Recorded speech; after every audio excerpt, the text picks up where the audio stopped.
آپ کو اگر اس الحمدللہ رب العالمین الصلاۃ والسلام علی رسولہ النبی الکریم وعلی آلہ واصحابہ اجمعین الحمدللہ الحمدللہ الذی ہدانا لہذا وما كنا لنهتدی لولا ان ہدانا اللہ رب اشرح لی صدری ویسر لی امری واحلل عقدۃ من لسانی یفقہوا قولی آمین یا رب العالمین۔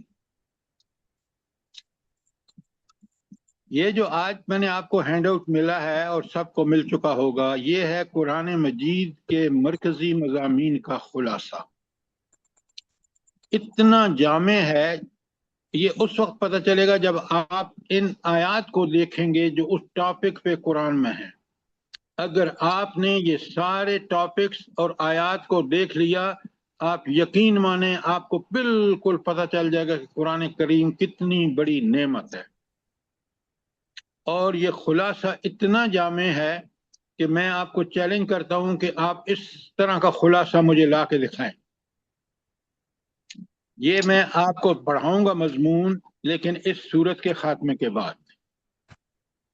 ڈاکٹر مقبول صاحبہ، آپ نے سن لی بات؟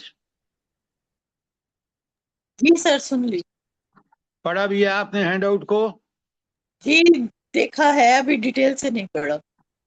ہاں، ذرا کریٹیکلی پڑھیں اور پھر مجھے تبصرہ اگلے جو سنڈے کو نیکسٹ پروگرام میں آپ نے اس پہ تبصرہ کرنا ہے، ٹھیک ہے؟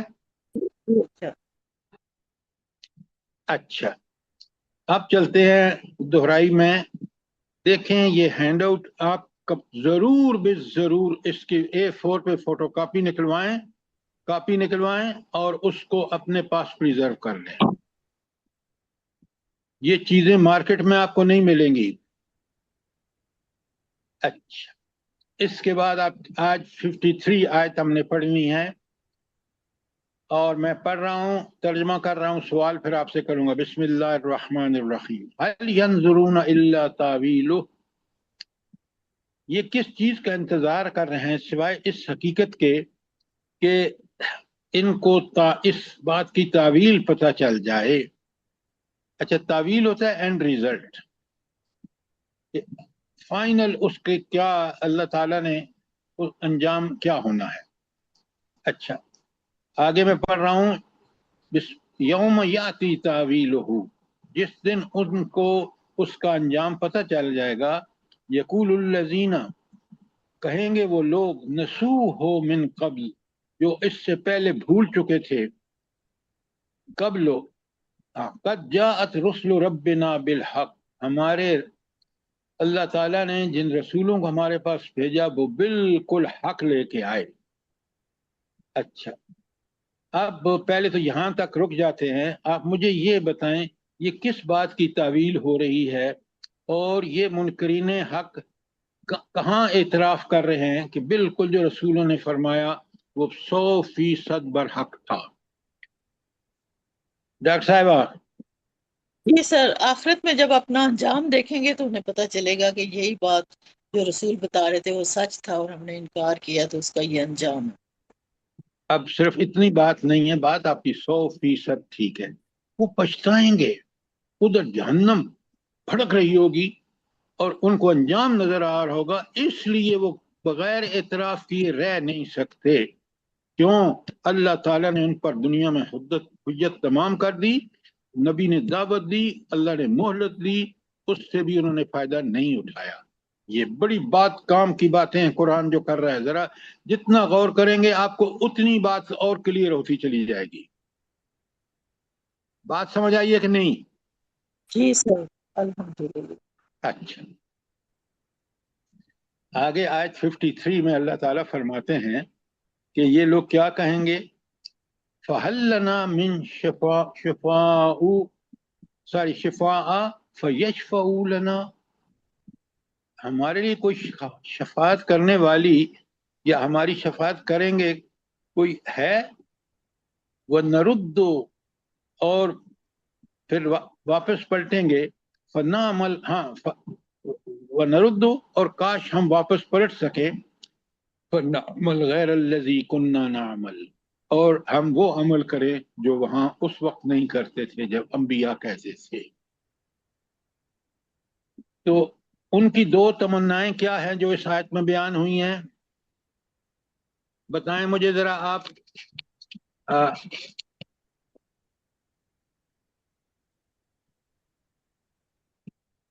سر ایک تو ہم دوبارہ واپس دنیا میں پلٹ جائیں کہ ہم وہ کام نہ کریں جو پہلے کرتے تھے، اور ایک وہ کہ کاش ہمارے سفارشی ہماری مدد کریں سفارش کے لیے جن یہ سے ہم کون سفارشی ہیں میڈم آصف؟ یہ کون سے سفارشی ہیں؟ جن کی یہ دنیا میں پوجا کرتے تھے، دنیا میں جن کو سفارشی جن کے سمجھا رہے نعرے لگاتے رہے اور وہ جی گمراہ تھے. یہ صرف وہ نہیں جنہوں پوجا کرتے رہے. آپ پوجا کی بالکل بات ٹھیک ہے، لیکن اصل بات یہ ہے جو ان گمراہ لیڈروں کے پیچھے آج دنیا میں چل رہے ہیں، جو خلاف قرآن نعرے لگا رہے ہیں، خلاف سنت نعرے لگا رہے ہیں، وہ سب وہاں یہ دو تمنائیں کریں گے. نمبر ایک کہ کاش یہ جو دنیا میں ہم جن کو پیچھے پوجتے رہے یا جن کے نعرے لگاتے رہے، کاش وہ آج ہماری مدد کریں. وہ بالکل نہیں ہوگی. اور دوسری وہ کہہ رہے ہیں کہ کاش ہمیں واپس لوٹایا جائے اور ہم بالکل وہی کریں گے جو اللہ چاہتا ہے، جو انبیاء نے بتایا. یہ دیکھیں کس قدر آخرت کی ساری صورتحال سامنے رکھ دی گئی ہے. جی سر، حسرتیں رہ جائیں گی، اللہ معاف کرے، جبکہ یہاں کام کرنا لیکن ہے. آپ لوگوں کو بتائیں کہ یہ موقع ہے، یہ وقت ہے دنیاوی زندگی کہ ہم اس قرآن کا حق ادا کریں. قرآن کے حقوق میں نے پڑھا چکا ہوں آپ کو. جی سر. اور آخری بات فرمائی قد خسروا انفسهم وضل عنهم ما كانوا يفترون. وہ تو اپنے آپ کو برباد کر چکے اور جو افترا وہ کرتے رہے تھے وہ ان سے گم ہو گیا. بے شک بے اچھا، شک. ذرا زرتاج صاحب آپ لائن پہ ہیں؟ نہیں، وہ عمرے کو گئی ہوئی ہیں. ارم آپ بتائیں جلدی سے اس کا مفہوم کیا ہے؟ قد خسروا انفسهم وضل عنهم ما كانوا يفترون.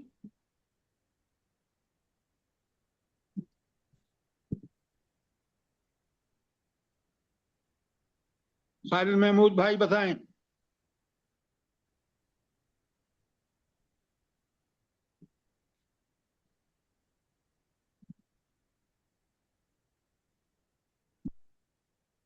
آپ دونوں چپ ہیں، کیا بات ہے؟ محمد اجمل صاحب بتائیں. نادرہ بھابھی آپ بتائیں.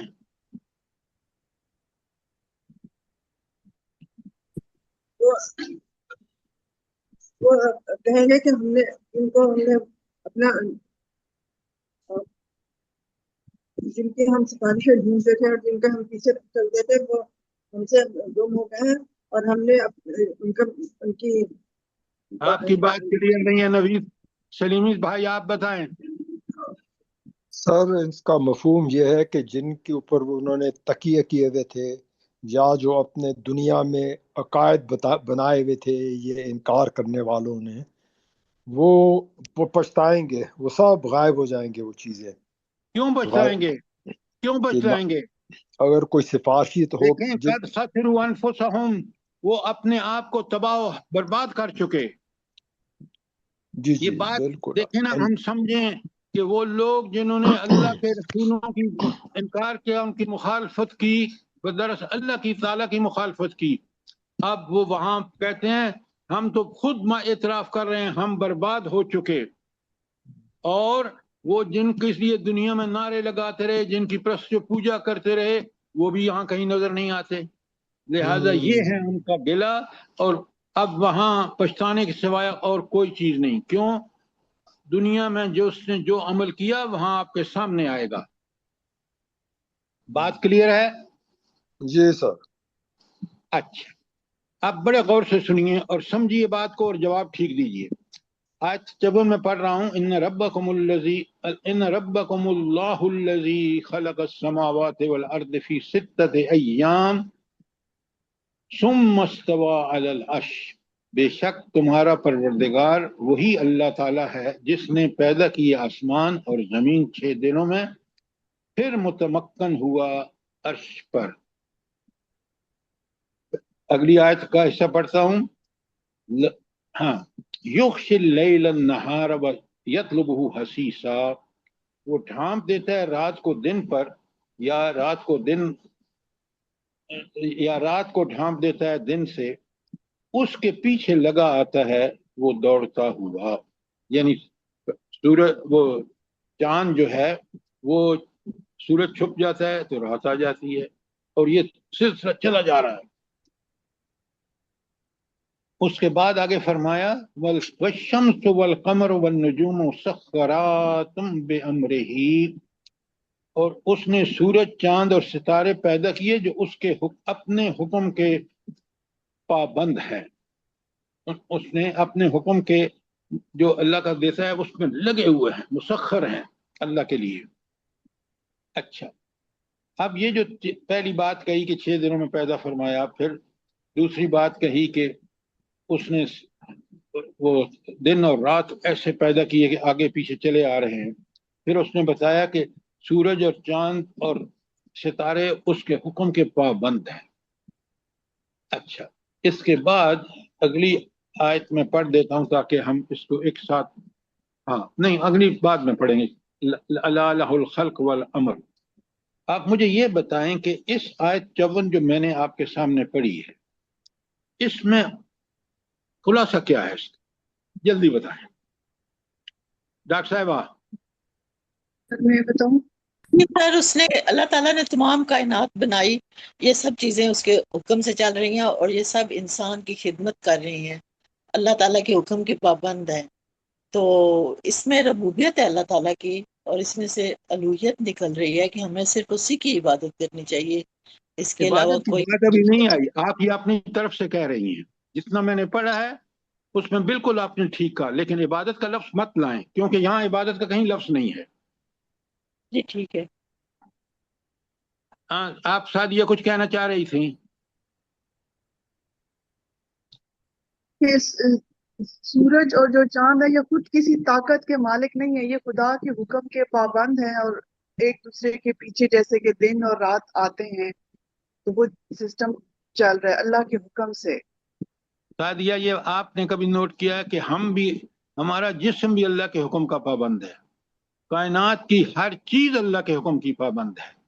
یہ تو اللہ نے مثلا کہا کہ یہ چیزیں دیکھیں جو آپ کو صرف ایسی نظر آتی ہیں کہ ان پر کسی کا تسلط نہیں، ان پر صرف اللہ واحد العالمین رب العالمین کا تسلط ہے.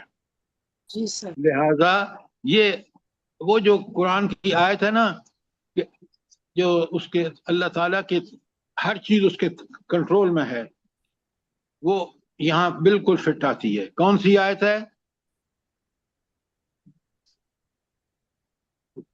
سر سورہ ملک کی پہلی آیت تبارک اللہ جی.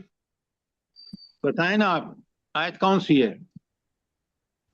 سر تبارک اللہ جی. وَهُوَ عَلَىٰ كُلِّ شَيْءٍ قَدِيرٌ وَهُوَ عَلَىٰ كُلِّ شَيْءٍ قَدِيرٌ. نمبر 1 وَهُوَ بِكُلِّ شَيْءٍ عَلِيمٌ. قدرت بھی اس کی اور علم بھی اسی کا، مکمل وہ اسی کے پاس ہے اور کسی کے پاس نہیں ہے. کوئی سوال آپ کا یہاں آیت 54 تک؟ اب مجھے بتائیں الا لہ الخلق والامر، یہ اس کا کنکلوژن ہے، نتیجہ ہے وہ سارا جو اوپر بیان ہوا ہے. تو اس کا مفہوم کیا ہوگا؟ جلدی بتائیں. سر میں آپ جی سر میں ام عبداللہ ہیں لائن پہ؟ جی سر. جی بتائیں جلدی سے. جی کہ ان تمام کائنات کے اوپر حکم اللہ ہی کا چلتا ہے، تخلیق بھی اسی کی ہے اور وہ اس کے تابع ہیں، تو ہمیں بھی جو ہے اس کے تابع ہی ہو کے رہنا چاہیے، تو ہم سرکشیاں کریں. مفہوم ہے آپ کی بات ٹھیک ہے، لیکن آپ اگر الفاظ یہ استعمال کریں الا لہ الخلق، خبردار اے انسانوں سمجھ لو کہ ساری چیزوں کا خالق اللہ تعالیٰ ہے. جب خالق وہ ہے، پیدا اس نے کیا، تو کسی اور کا حکم چلے گا؟ بتائیں مجھے. نہیں سر جی، کبھی بھی نہیں. لہذا وَلَهُ الْأَمْرُ، تو امر بھی حکم بھی اسی کا ہوگا. تو عالم جو خالق ہے وہی مالک ہے. بات سمجھ آ گئی کہ نہیں آئی؟ جی سر جی، جزاک اللہ خیر۔ اچھا، آخر میں اللہ تعالیٰ فرماتے ہیں تبارک اللہ رب العالمین، بہت بابرکت ہے اللہ تعالیٰ جو تمام جہانوں کا رب ہے۔ جہانوں کا مطلب کائنات کی ہر چیز کا رب وہی ہے۔ تو یہ اللہ تعالیٰ برکت والا ہے، اس کا مطلب کیا ہے؟ میری بات سے اس کا کیا تعلق ہے؟ آپ سے کیا تعلق ہے؟ ناہید اختر صاحبہ،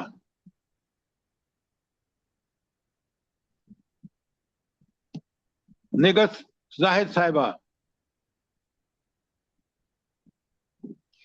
سر میں رضیہ بتاؤں؟ فیصل صاحبہ،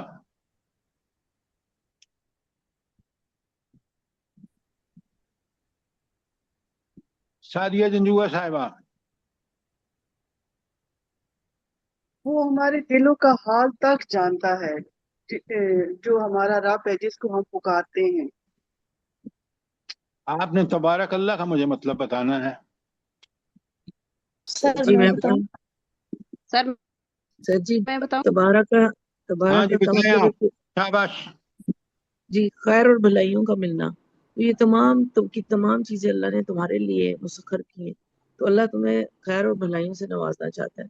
تو تبارک اللہ یعنی کہ وہ تمہیں ہر وقت جو ہے فائدہ ہی پہنچاتا ہے، جو تمہارا بھی رب ہے اور ان تمام کائنات کی تمام چیزوں کا بھی رب ہے، رب العالمین اور تمام اے، جی عالمین۔ سر، اللہ کے سر حکم میں کے مطابق چلیں گے تو یہ ساری برکتیں آپ کو ملیں گی، سرکشی کریں گے تو پھر برکت نہیں ملے گی۔ اس کی ربوبیت کا اعتراف کر کے جب آپ اس کے حکم کے پابندی کریں گے تو بڑی برکتوں والا ہے، وہ آپ کو دنیا میں بھی برکتیں عطا فرمائے گا اور آخرت میں بھی، لیکن وہ شرط یہ ہے جو اس کی ربوبیت کا صحیح اعتراف کرے۔ اور صحیح ربوبیت کا صحیح اعتراف یہ ہے کہ آپ اس کو مالک اور حاکم مانیں۔ جب حاکم مانیں گے اللہ تعالیٰ کی برکتیں، وہ برکتیں ساری اسی کے پاس ہیں، وہ آپ کو اللہ کی برکتیں آپ کے شامل حال ہو جائیں گی۔ بات سمجھ آئیے ڈاکٹر صاحبہ کہ نہیں آئی؟ جی سر، بالکل یہی بات ہے۔ اسی لیے قرآن کو سمجھنا بے انتہا ضروری ہے۔ اچھا، اب آیت 25 یہ آپ نے دیکھ لی کہ یہ پوری جو آیت 54 ہے یہ اللہ تعالیٰ کی ربوبیت کا بہترین ثبوت ہے۔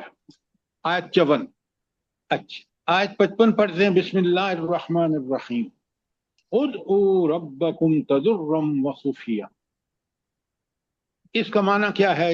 پچھلی آیت سے جوڑیں۔ معنی میں کر دیتا ہوں، پکارتے رہا کرو اپنے رب کو عاجزی کے ساتھ اور چپ کے۔ ہاں جی، جو ٹھیک سمجھتا ہے وہ مجھے بتا دے۔ سر میں بتاؤں؟ ہاں بتائیں آپ۔ جی سر، جلدی سر بتائیں نا۔ خالق وہ ہے، حکم اس کا چلنا ہے، حکومت۔ سر میں بتا رہی ہوں سر، اللہ تعالیٰ خالق ہیں، حکم بھی حکومت بھی اللہ تعالیٰ کی ہے، اور اللہ تعالیٰ کے پاس برکتیں ہیں، تو ہمیں چاہیے کہ ہم اللہ تعالیٰ سے عاجزی کے ساتھ دعائیں مانگیں، اور یہ بات آپ کی خفیہ سب سے ٹرانسلیشن چھپا کے کے اسی ساتھ کے سے۔ ٹھیک ہے، لیکن میں نے آپ سے کہا کہ آیت 54 میں کہا کہ ربوبیت میری ہے، ہر چیز کو میں پال رہا ہوں، خالق میں ہوں، مالک میں ہوں، حاکم میں ہوں۔ اور یہاں ادعوا ربکم کا مطلب یہ ہے کہ وہ اللہ الہ بھی ہے، اسی کو پکارو، وہی آپ کی مرادیں بر لاتا ہے، وہی آپ کی امیدوں کو پورا کرتا ہے۔ لہذا یہ ہے توحید الوہیت ہے یہ۔ اور پہلی آیت کیونکہ توحید ربوبیت ہے، توحید ربوبیت سے کیا نکالا اللہ تعالیٰ نے؟ توحید الوہیت۔ اگر رب وہ ہے تو عبادت بھی اسی کی ہوگی، کسی اور کی نہیں ہوگی۔ اب میڈم بات سمجھ آئی نہیں آپ کو؟ جی سر، جزاک اللہ خیر۔ تو لہٰذا یہ بڑا قرآن کا ایک اسلوب ہے خاص، کہ وہ قرآن کہتا ہے کہ دیکھو آپ دنیا کو دیکھ لیں، آیات میں 54 میں دیکھ لیں، ہر کام اس کے ذمے ہے، وہ رب ہے، وہ انسانوں کی ربوبیت کے لیے پوری کائنات کو لگا دیتا ہے۔ اور جب وہ رب ہے، ایسا رب ہے، تو پھر ادعوا ربکم، اسی کو پکارو، کیونکہ طاقت قدرت سب اسی کے پاس ہے۔ الہ وہی ہے، اس لیے یہ توحید الوہیت ہے۔ کوئی سوال آپ کا آج 55 اور 54 اور 55 پہ؟ شاباش، جلدی کریں۔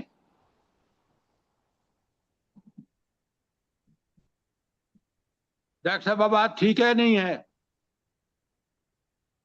جی سر بالکل ٹھیک ہے، ہاں، جزاک دیر اللہ۔ میں لگایا کریں نا۔ اچھا، آج 56 پڑھتا ہوں، بڑے غور سے سنیں۔ وَلَا تُفْسِدُوا فِي الْأَرْضِ بَعْدَ إِصْلَاحِهَا۔ اچھا یہ بتائیں کہ اللہ تعالیٰ کہہ رہے ہیں کہ زمین میں اس کی اصلاح کے بعد فساد مت بچاؤ۔ اچھا، اصلاح کا ربانی طریقہ کیا ہے بھلا؟ زمین پر اصلاح کا دیکھیں نا، اصلاح تو اللہ تعالیٰ ہی کرتا ہے، تو اس کا طریقہ کیا ہے؟ سر اللہ تعالیٰ کی وحی آتی ہے، انبیاء کا نزول ہوتا ہے، کتابیں اللہ تعالیٰ نے بھیج دی، سب کچھ ہر بالکل طریقہ آپ نے ٹھیک کہا کہ اللہ تعالیٰ جو دنیا میں اصلاح چاہتا ہے، اس اصلاحی پروگرام کے تحت اللہ تعالیٰ کتابیں نازل فرماتا ہے، جیسے آخری نبی پر قرآن نازل فرمایا، اور خود نبی کو ساتھ بھیجتا ہے تاکہ وہ نبی اس کتاب کی عملی تشریح کرے۔ بات سمجھ آئی کہ نہیں آئی؟ اللہ کہتے ہیں وَادْعُوهُ خَوْفًا وَطَمْعًا، تو اللہ ہی کو پکارو خوف اور امید کے ساتھ۔ اچھا، صرف اللہ کو کیوں پکاریں؟ یہ کافر کیوں پکارتے ہیں بتوں کو اور پیروں فقیروں کو اور پتہ نہیں کس کس کو اللہ کے ساتھ شریک کرتے ہیں؟ تو یہ کیوں ہے سب کچھ؟ جی کیونکہ وہی ہمارا خالق ہے، وہ قادر مطلق ہے، کائنات ساری اسی کے انڈر یہ ہم سمجھتے بادشاہی جن کا جو ہے۔ ایمان ہے، سنیں بات میری، یہ ہم جی سمجھتے ہیں جو اہل ایمان اور پکے سچے، وہ آپ کی بات 100% ٹھیک ہے۔ کافر جس نے انکار کیا ہے نا، اس نے بالکل اپنے آپ کو بالکل الٹ جہنم کے راستے پہ ڈال دیا۔ لہذا ایمان بڑی دولت ہے، اگر صحیح ایمان ہو تو صحیح عمل اختیار کرتا آدمی، اور جو انکار کرتا ہے وہ اپنے بتوں کو پکارتا ہے، پتہ نہیں کس کس کو پکارتا ہے، جس کے پاس کوئی طاقت نہیں ہے۔ بات سمجھ آئی ہے کہ نہیں آئی؟ جی جی سر۔ 57 وَهُوَ الَّذِي يُرْسِلَ الرِّيَاحَ بُشْرًا بَيْنَ يَدَيْ رَحْمَتِهِ۔ اب آپ اس کو اللہ تعالیٰ ایک مثال دے رہے ہیں، اور مثال یہ ہے کہ کبھی آپ گاؤں میں ہوں نا، تو یا اس علاقے میں ہوں جہاں فصلیں 100% پانی پہ، نہری نہیں، پانی، نہری بھی اتنی افیکٹو نہیں ہوتی جب تک بارش نہ ہو۔ اچھا، تو اللہ تعالیٰ فرما رہے ہیں کہ اللہ تعالیٰ وہ ہستی ہے جو وہ ہوائیں بھیجتا ہے جو بڑی خوشخبری رکھتی ہیں، اور اس کے رحمت کے نتیجے میں وہ ہوائیں چلتی ہیں۔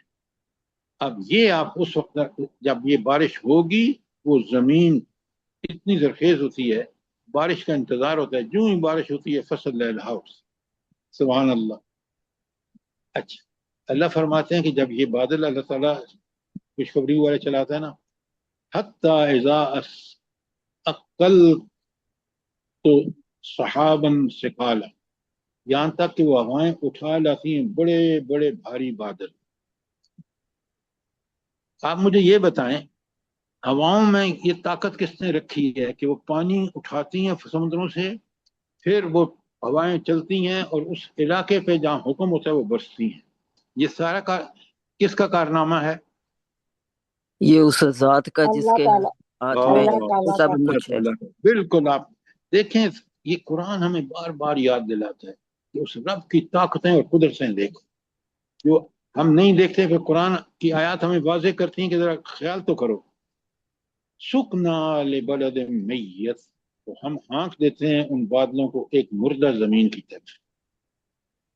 فانزلنا به الماء فاخرجنا من كل ثمرات، پھر ہم اس سے پانی برساتے ہیں اور پھر اس سے ہر قسم کے میوے نکال لاتے، وہ زمین ہر قسم کے میوے نکال لاتی ہے۔ کیا بات ہے!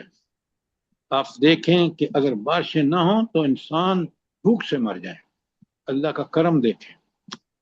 بارشوں کے بعد وہ خشک زمین گھاس فصلوں پھلدار پودوں کی رویدگی کی شکل میں اپنے خزانے اگل دیتی ہے. اچھا اب ذرا مجھے آپ اگلی آیت پڑھ کے ترجمہ کروں گا، پھر سوال ہے آپ کے پاس. اللہ فرماتے ہیں کذالک نخرج الموتى لعلکم تذکرون، اسی طرح ہم مردوں کو نکال لائیں گے زمین سے تاکہ تم نصیحت پکڑو، نصیحت حاصل کرو. اچھا یہ اس کا تعلق اوپر جو ہم نے پڑھا ہے اس سے کیا ہے؟ اب ہر کوئی نہ بتائے.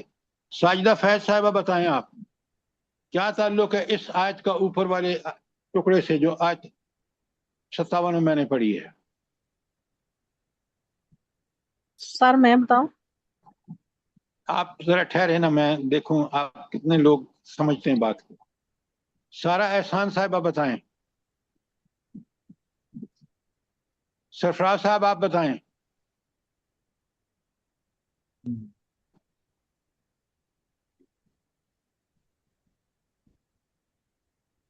ام عبداللہ آپ بتائیں.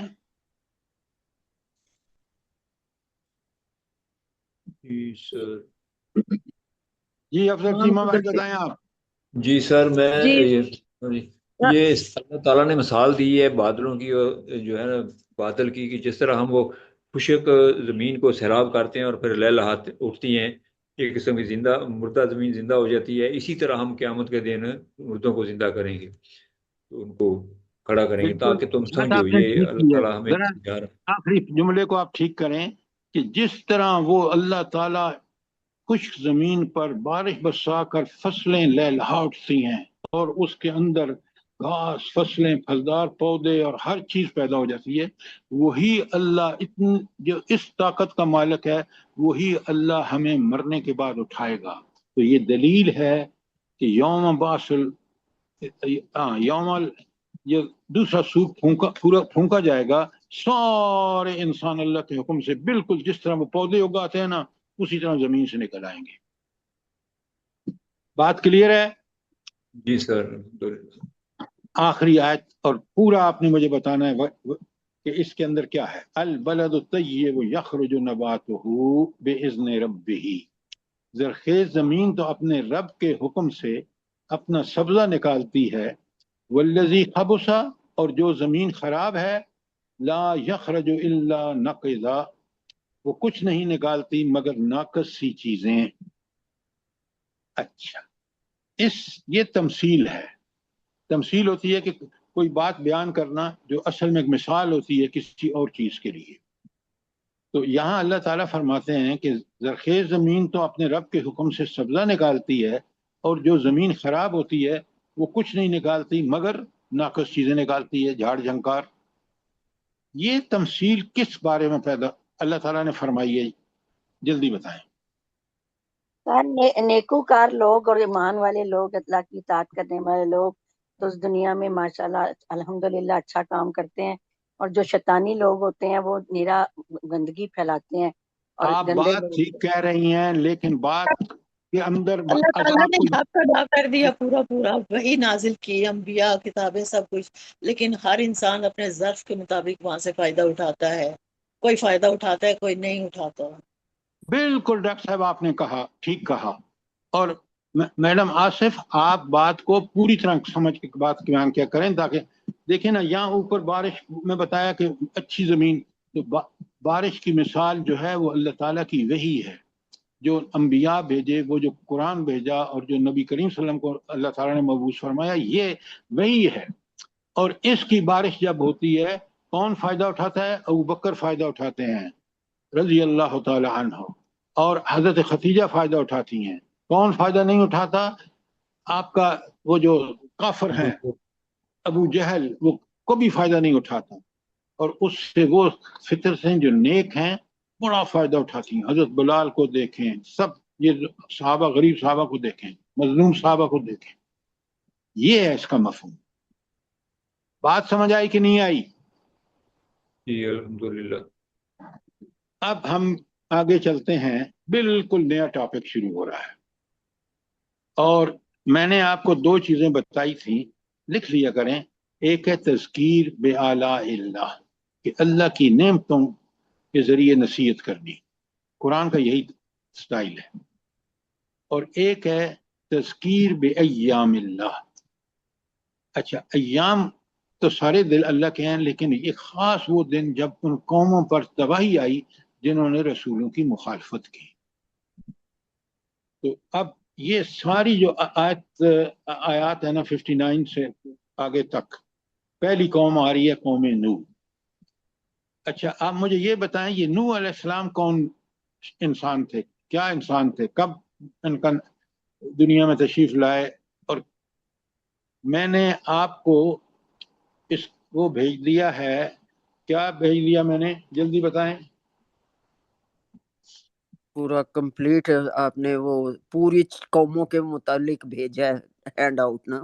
پہلے آپ دیکھیں، میں نے آپ کو پوری آیات بھیج دی ہیں جو قرآن میں ان کے لیے آئی ہیں. کن کے لیے؟ حضرت نوح کے لیے. ایسا ہی ہے؟ جی سر بالکل. اچھا، اب میں آپ کو بتا دیتا ہوں، آپ میں سے کسی نے بھی آیات کو نہیں دیکھا. اگر آپ نے دیکھا ہوتا نا تو آپ مجھے ایک چیز ضرور بتاتے کہ یہ جو میں نے قوم نوح کے لیے لکھا ہے کہ آیتیں، اس میں 2 سورتوں کی آیتیں نہیں ہیں. اگر آپ نے پڑھا ہوتا نا، سمجھا ہوتا تو اس کو، حالانکہ پرسوں میں نے بھیجا ہے، یقین مانے مجھے بڑا دکھ ہوتا ہے. آپ کیوں نہیں اپنے حصے کی محنت کرتے؟ ٹھیک جلدی بتائیں. ارم مجھے آپ بتائیں، آپ نے کیوں نہیں مجھے پوائنٹ آؤٹ کیا کہ اس میں 2 صورتیں جو آپ کے سامنے ہے، سورہ اعراف کی آیت کون سی ہیں؟ یونس، ہود اور مومنون، صافات، عنکبوت، قمر، نوح اور شورا، ہے نا آپ کے پاس؟ جی سر. اچھا، اس میں آپ برائے مہربانی 2 صورتیں ایڈ کر لیں جن کا ذکر یہاں نہیں ہے، اور وہ صورتیں ہیں، میں لکھوا دیتا ہوں آپ کو تاکہ آپ ان کو، کیونکہ میں نے جب دیکھا تو میں نے کہا کہ اچھا ہوا میں نے نہیں، یہ مجھ سے غلطی ہو گئی، تاکہ آپ مجھے پوائنٹ آؤٹ کریں. لیکن آپ نے پڑھا ہی نہیں. اتنی محنت جو آپ کو کرنی چاہیے، اگر نہیں کریں گے تو قرآن پر آپ کا عبور ہرگز نہیں ہوگا. یہ بات آپ لکھ کے رکھ دیں. بات میری سمجھیں یا نہیں سمجھیں؟ آپ محنت دیکھیں، اللہ تعالیٰ نے آپ کو بڑا موقع دیا ہے اور آپ چاہتے بھی ہیں، لیکن پتہ نہیں فار سم ریزن آپ کو مطلوبہ محنت نہیں کرتے. ایسا ہی ہے؟ بالکل صحیح کہہ رہے ہیں سر. اچھا، اب لکھیں اسی کے ساتھ وہاں لکھیں جہاں حضرت نوح کے بارے میں نے لکھا آیات. ایک ہے سورہ انبیاء کی آیت 76-77، سورہ انبیاء آیت 76 اور 77. اور دوسری جو میں نے وہاں نہیں لکھی وہ ہے سورہ المومنون. المومنون قرآن میں 23 نمبر پر ہے، اور اس میں آیات ہیں 23 تا 23 تا 30. سر لکھی ہوئی ہیں، سر لکھی ہوئی ہیں. کہاں لکھی ہوئی ہیں؟ سر لکھا ہوا ہے آپ نے، میں نے خود لکھا، نوٹ کیا ہے 23 تا 30. جی سر یا لکھا کل ہوا میں ہے نے یہ. بھیجا نا، کل اس میں نہیں لکھی ہوئی. آپ جو پہلے صرف انبیاء کا نہیں لکھوایا ہوا تھا، باقی لکھی ہوئی. پھر آپ دیکھیں میرے سامنے ہے، آپ ذرا بات جب بھی مجھ سے کیا کریں with reference to hand out کیا کریں. ہینڈ آؤٹ جو میں نے آپ کو بھیجا حضرت نوح، قوم عاد، قوم سمود، جو اس میں ساری قوموں کا میں نے آیات بھیجی ہیں، اور حضرت نوح پہ جو آیات دی گئی ہیں اس میں 2 آیتیں نہیں ہیں، سورہ انبیاء کی 76-70 اور سورہ مومنون کی 23 اور 23-30. سر جی مومنون الصافات سے اوپر دیکھیں آپ نے دی ہوئی ہے. سر لکھا ہوا ہے، آپ نے اوپر لکھا ہوا ہے. صافات سے اوپر دیکھیں الگ سے. صرف انبیاء کا نہیں لکھا ہوا تھا. حضرت نوح کے اوپر لکھا ہوا ہے. جی لکھا ہوا ہے سر. جی سر لکھا ہوا ہے. مومنون کا لکھا ہوا ہے، انبیاء کا لکھا ہوا ہے. نہیں، انبیاء کا نہیں لکھا ہوا تھا صرف. تو آپ نے مجھے کیوں نہیں بتایا کہ یہ غلطی ہے میری؟ سر وہ نہیں یاد رہا، لیکن قصص میں بھی ہے تھوڑا بہت واقعہ. آپ نہیں پڑھتے، آپ ہینڈ آؤٹ کو پھینک دیتے ہیں اٹھا کے، اور کتنی مشکلوں سے یہ چیزیں تیار اللہ ہوتی ہیں. رحم کرے سر، پورا لکھتے ہیں، پوری کاپیاں بنائی ہوئی ہیں، آ کے دیکھ لیں سر. کاپیاں بنائی ہیں تو آپ نے مجھے کیوں نہیں بتایا کہ سورہ انبیاء اس میں مسنگ ہے؟ Sorry sir. پڑھیں، سمجھیں، اور غلطی دیکھیں نا، میں بھی تو انسان ہوں، غلطی میں بھی کر سکتا ہوں، لیکن آپ کا فرض ہے کہ آپ ان چیزوں کو کریٹیکلی دیکھیں، سمجھیں، تاکہ قرآن کی صحیح مفہوم آپ کے ذہن میں آ جائے. سر اب آپ نے یہ بات چھیڑ دی ہے. سر آپ نے تو صرف 9 صورتوں کا ذکر کیا جس میں حضرت نوح کا ہے، جبکہ قرآن میں 27 صورتوں کے اندر حضرت نوح کا ذکر ہے. کس کا ذکر ہے 27 صورتوں میں؟ حضرت نوح علیہ السلام کا. اچھا، اب میں آپ کو بتاؤں، 27 میں تو ہرگز نہیں ہے. میں لکھوا دیتا ہوں سر. آپ میری بات سنیں، بڑا غور سے سنیں، میں ایسا ہوا میں پتھر نہیں پھینکتا. میں نے آیت، جہاں ایک آیت آئی ہے اس کو میں نے اس لیے چھوڑ دیا کہ مجموعی طور پہ سارے قوموں کا ذکر ہوا ہے، وہاں حضرت نوح کا بھی ذکر ہوا ہے. لیکن جن آیات میں نوح علیہ السلام کی تفصیلات بیان ہوئی ہیں وہ ساری میں نے آپ کو لکھ کے بھیجی ہیں. بھیجی ہیں نہیں بھیجی؟ وہ یقیناً میں نے چھوڑ دی ہیں. جہاں حضرت نوح کا ایک ریفرنس کے طور پہ ذکر آیا کسی آیت میں، بہت سارے انبیاء کا ذکر ہے، وہاں حضرت نوح کا بھی ذکر ہے. بس پھر یہ واضح کر دیتے ہیں سر. چلیں اب واضح ہو گیا، یعنی 27 مقامات، 27 صورتوں میں. آپ 27 پہ غلط کہہ رہے ہیں، 27 پہ ہرگز نہیں ہے. آپ سر مجھے لکھ کے یہ بھیجیں کہ 27 آیتیں ہیں اور یہ آیت ہے اس میں، تو میں مان لوں گا. چلیں میں یہ اس کو بھجوا دیتا ہوں فوٹو کاپی. آپ کے ذمہ رہا الحمدللہ، تاکہ میری بھی اصلاح ہو جائے اور مجھے بھی پتہ چل جائے. لیکن ان آیات کو کبھی نہیں لکھیں گے جن میں کئی انبیاء کا ساتھ حضرت نوح کا نام آیا ہے. کیوں؟ ہم نے ایکسکلوسیولی حضرت نوح کو دیکھنا ہے، اور وہ آیتیں ساری کی ساری جو ایک رہ گئی تھی سورہ انبیاء کی، وہ بھی میں نے آپ کو انکلوڈ کر دی ہے. ٹھیک ہو گیا؟ اچھا، اب چلتے ہیں، یہ حضرت نوح کا زمانہ کون سا ہے آپ مجھے بتائیں گے؟ اب میں نے آپ کو ایک کتاب بھیجی ہے جس کا فوٹو بھیجا ہے، قصص الانبیاء، دارالسلام نے چھاپی ہے. بڑی عمدہ کتاب ہے، اور جب تک ہمارے پاس صحیح ریفرنس قرآن و سنت کا نہیں ہوتا نا، ہم مضمون میں سمجھنے میں بڑی گڑبڑ کرتے ہیں. لہذا اس کتاب کو ضرور خریدیے. اور اس کتاب پہ پتہ ہے کہ حضرت آدم کے بارے میں کتنے پیجز ہیں؟ بڑا غور سے سنیں. حضرت آدم کے بارے میں یہ جو حضرت نوح کے بارے میں، حضرت آدم کے بارے میں پہلے ہے، حضرت نوح کے بارے میں ہے 68 سے لے کر 106 پیجز. 68 تا 106 پیجز ہیں جو ڈسکرپشن ہے حضرت نوح کا. بڑی تفصیل سے ہے، آیات بھی ساری دی ہوئی ہیں، حدیث بھی دی ہوئی ہیں.